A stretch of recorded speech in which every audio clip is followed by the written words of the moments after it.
दोस्तों तो आइए जानते हैं परमा एकादशी के शुभ मुहूर्त, पारण मुहूर्त का समय।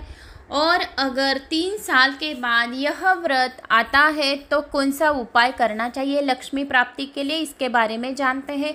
तो यह एकादशी अत्यंत महत्वपूर्ण एकादशी है। यह अधिक मास की एकादशी के दिन जो भी पूजा पाठ, जो भी पुण्य फल की हम प्राप्ति करते हैं, जो पूजा करेंगे उसका कोटि गुना पुण्य फल की अधिक प्राप्ति होगी, क्योंकि अधिक मास की एकादशी है। इस दिन ज़्यादा से ज़्यादा विष्णु भगवान का स्मरण अर्चन करना चाहिए, माता लक्ष्मी का स्मरण अर्चन करना चाहिए। इससे धन प्राप्ति होती है और दरिद्रता हमारी 7 जन्मों की दूर होती है। अगर आपको धन प्राप्ति चाहिए तो इस दिन 5 कौड़ियाँ लेकर लाल कपड़े में बांधकर श्री सूक्त का 16 बार जाप कर कर अपनी लॉकर में अवश्य रखें।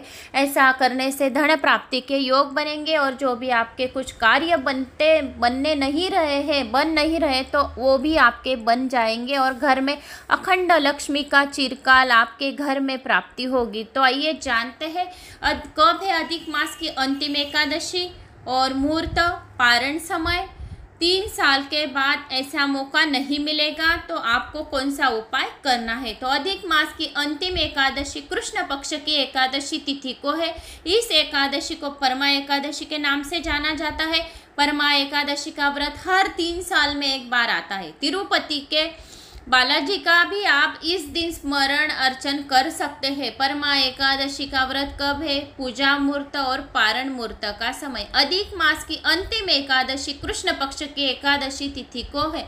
इस एकादशी को परमा एकादशी के नाम से जाना जाता है। जो भी व्यक्ति परमा एकादशी का व्रत रखकर विधि पूर्वक पूजा पाठ करता है उसे धन और वैभव की प्राप्ति होती, वह समस्त पापों से मुक्त हो जाता है। जीवन के अंत में उसे सद्गति प्राप्त होती। इस व्रत को कुबेर ने किया था। इस व्रत को करने से दरिद्रता दूर होती है। परमा एकादशी का व्रत हर 3 साल में एक बार आता है। यदि इस साल आप परमा एकादशी का व्रत नहीं रख पाए, फिर 3 साल बाद मौका मिलेगा। तो जानते हैं परमा एकादशी का शुभ मुहूर्त, पारण समय क्या है। पंचांग के अनुसार इस साल अधिक मास के कृष्ण पक्ष की एकादशी तिथि की शुरुआत 11 अगस्त के दिन शुक्रवार को सुबह 5:06 पर हो रही है। यह एकादशी 12 अगस्त के दिन शनिवार को सुबह 6:31 तक मान्य है। ऐसे में परमा एकादशी का व्रत 12 अगस्त के दिन शनिवार को रखा जाएगा। परमा एकादशी का पूजा का मुहूर्त 12 अगस्त को परमा एकादशी का पूजा का शुभ मुहूर्त है। सुबह 7:28 से लेकर सुबह 9:07 तक है। इस समय में आपको भगवान विष्णु की पूजा कर लेनी चाहिए। इस दिन परमा एकादशी का पूजा के लिए 2 घंटे से कम का समय है। तो परमा एकादशी का पारण का समय, जो लोग परमा एकादशी का व्रत रखेंगे वो 13 अगस्त के दिन रविवार को सुबह 5:49 से सुबह 8:19 के मध्य में पारण कर सकते हैं। उस दिन द्वादशी तिथि का समापन सुबह 8:19 पर हो रहा है। द्वादशी तिथि का समापन से पूर्व एकादशी व्रत का पारण कर लेना चाहिए। परमा एकादशी व्रत का महत्व, यदि आप धन संकट से गुजर रहे हैं या दरिद्रता से परेशान है तो आपको परमा एकादशी का व्रत करना चाहिए। इस व्रत को करने से धन संपत्ति की प्राप्ति होती है, जीवन में आर्थिक संपन्नता बढ़ती है।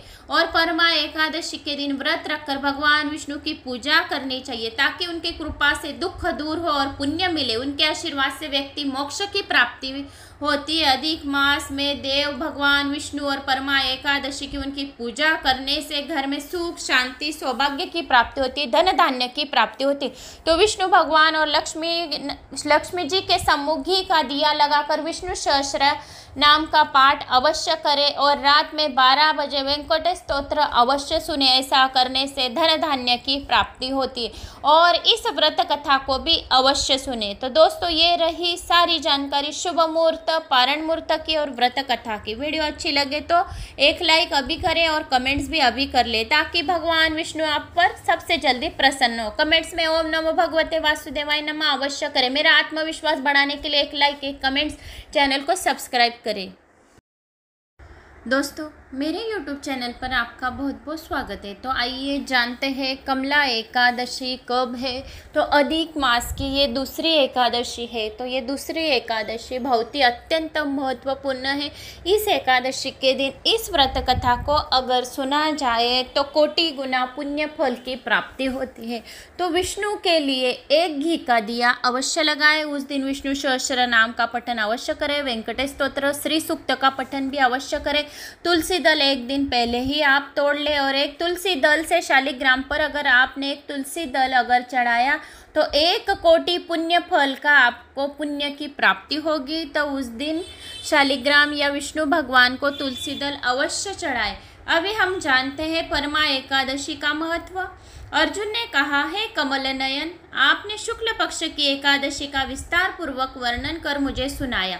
अंत आप कृपा करके मुझे अधिक मास के कृष्ण पक्ष की एकादशी का क्या नाम है, इसमें किस देवता का पूजन किया जाता है तथा इसके व्रत से किस फल की प्राप्ति होती है तथा उसकी विधि क्या है, इन सब के बारे में बताइए।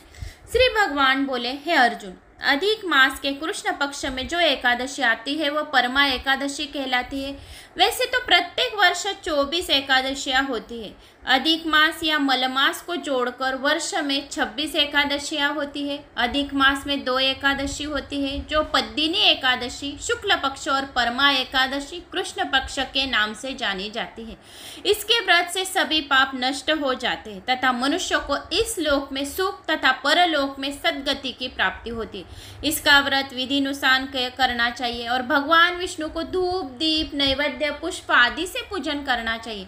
इस एकादशी की पावन कथा जो कि महर्षियों के साथ कांपिलीय नगरी में हुई थी वह मैं तुमसे कहता हूँ, ध्यान पूर्वक श्रवण करो। परमा एकादशी की व्रत कथा। कांपिलीय नगरी में सुमेधा नामक एक अत्यंत धर्मात्मा ब्राह्मण रहता था। उसकी स्त्री अत्यंत पवित्र तथा पतिव्रता थी। किसी पर्व पाप के कारण वह दंपति अत्यंत दरिद्र का जीवन व्यतीत कर रहे थे।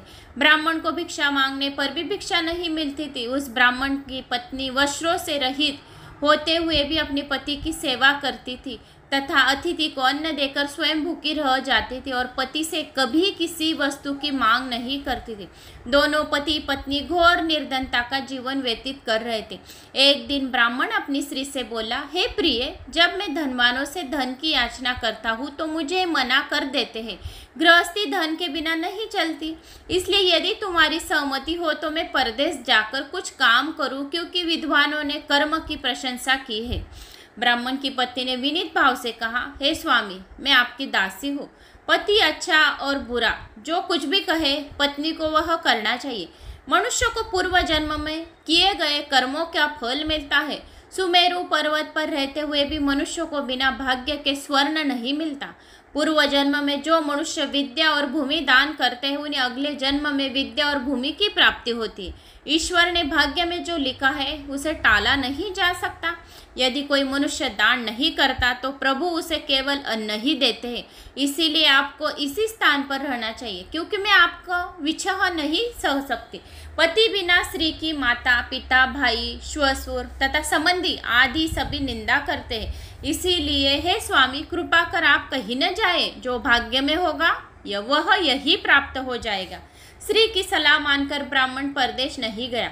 इसी प्रकार समय बीतता रहा। एक बार कौंडिन्य ऋषि वहां आए।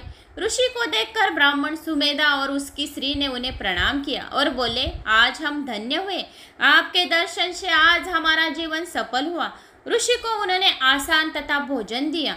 भोजन देने के बाद पतिव्रता ब्राह्मणी ने कहा, हे ऋषिवर, कृपा कर आप मुझे दरिद्रता का नाश करने की विधि बतलाइए। मैंने अपने पति को परदेश में जाकर धन कमाने से रोका है। मेरे भाग्य से आप आ गए हैं। मुझे पूर्ण विश्वास है कि अब मेरी दरिद्रता शीघ्र ही नष्ट हो जाएगी। अंत आप हमारी दरिद्रता नष्ट करने के लिए कोई उपाय बताइए। ब्राह्मणी की बात सुन कौंडिन्य ऋषि बोले, हे ब्राह्मणी, मलमास की कृष्ण पक्ष की परमा एकादशी के व्रत से सभी पाप दुख और दरिद्रता आदि नष्ट हो जाते हैं। जो मनुष्य इस व्रत को करता है वह धनवान हो जाता है। इस व्रत में नित्य गायन आदि सहित रात्रि में जागरण करना चाहिए। यह एकादशी धन वैभव देती है तथा पापों का नाश करती है, उत्तम गति भी प्रदान करने वाली होती है। धनाधिपति कुबेर ने भी इस एकादशी व्रत का पालन किया था, जिससे प्रसन्न होकर भगवान भोलेनाथ ने उन्हें धनाध्यक्ष का पद प्रदान किया है। इसी व्रत के प्रभाव से सत्यवादी राजा हरिश्चंद्र के पुत्र श्री और राज्य की प्राप्ति हुई थी। तदुपरांत कौंडिन्य ऋषि ने उन्हें एकादशी के व्रत का समस्त विधान कह सुनाया। ऋषि ने कहा, हे ब्राह्मणी, पंचरात्रि व्रत इससे भी ज्यादा उत्तम है। परमा एकादशी के दिन प्रातःकाल नित्य कर्म से निवृत्त होकर विधान पूर्वक पंचरात्रि व्रत आरंभ करना चाहिए। जो मनुष्य 5 दिन तक निर्जल व्रत करते हैं वे अपने माँ, पिता और स्त्री सहित स्वर्ग को लोक को जाते हैं। जो मनुष्य 5 दिन तक संध्या को भोजन करते हुए स्वर्ग को जाते हैं। जो मनुष्य स्नान करके 5 दिन तक ब्राह्मणों को भोजन कराते हुए समस्त संसार को भोजन कराने का फल पाते। जो मनुष्य इस व्रत में अश्वदान करते हैं उन्हें तीनों लोकों का दान करने का फल मिलता है। जो मनुष्य उत्तम ब्राह्मण को तिल का दान करते हुए तिल की संख्या के बराबर कई वर्षों तक विष्णु लोक में वास करते। जो मनुष्य घी पात्र दान करते वह सूर्य लोक में जाते। जो मनुष्य 5 दिन तक ब्रह्मचर्य पूर्वक रहते हुए देवगणों के साथ स्वर्ग को जाते हैं। हे ब्राह्मणी, तुम अपनी पति के साथ इसी व्रत को धारण करें, इससे तुम्हें अवश्य ही सिद्धि और अंत में स्वर्ग की प्राप्ति होगी। कौंडिन्य ऋषि के वचनानुसार ब्राह्मण और उसकी स्त्री ने परमा एकादशी का 5 दिन तक व्रत किया। व्रत पूर्ण होने पर भी ब्राह्मण की स्त्री ने एक राजकुमार को अपने यहाँ आते देखा। राजकुमार ने ब्रह्मा जी की प्रेरणा से एक उत्तम घर जो सब वस्तुओं से परिपूर्ण था उन्हें रहने के लिए दिया। तदुपरांत राजकुमार ने आजीविका के लिए एक गांव दिया। इस प्रकार ब्राह्मण और उसकी स्त्री की गरीबी दूर हो गई और पृथ्वी पर काफी वर्षों तक सुख भोगने के पश्चात पति पत्नी विष्णु के उत्तम लोक को प्रस्थान कर गए। तो यह रही दोस्तों कमला एकादशी, परमा एकादशी की व्रत कथा। अगर आपको मेरी व्रत कथा अच्छी लगी हो तो वीडियो को लाइक, चैनल को सब्सक्राइब और कमेंट्स में ओम नमो भगवते वासुदेवाय नमः का अवश्य लिखें। तो दोस्तों ज़्यादा से ज़्यादा लोगों को शेयर भी करें ताकि शेयर करने का पुण्य भी आपके अकाउंट में ही जमा होगा, इसीलिए शेयर भी